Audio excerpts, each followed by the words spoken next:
There will also be data out this week that will point to continuing recovery in the domestic market. Today, the Ulster Bank Construction Purchasing Managers Index shows that activity in the sector rose at the fastest pace in 7 months, with companies hiring extra staff as the workload increases.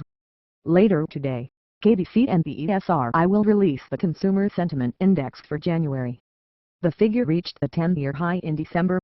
However, that figure was only a marginal improvement on November, and it will be interesting to see how the post-Christmas lull and the election are playing on consumers' minds. Also on the home front this week, there will be trade statistics out on Friday, and tomorrow sees the release of agricultural price indices. No doubt any positive data is going to be lapped up by the coalition parties, which will use it as ammunition to persuade voters that their policies have paid dividends. Elsewhere, the chair of the U.S. Federal Reserve, Janet Yellen, will give testimony as part of her semi-annual report on monetary policy. She'll be grilled by the House Finance Services Committee on Wednesday, and by the Senate Banking Committee on Thursday. Investors will be closely listening for any steer on the next Federal Open Market Committee meeting, in mid-March. There will also be plenty of interesting data out this week from around Europe. Manufacturing and industrial production figures for Britain in respect of December will be published on Wednesday.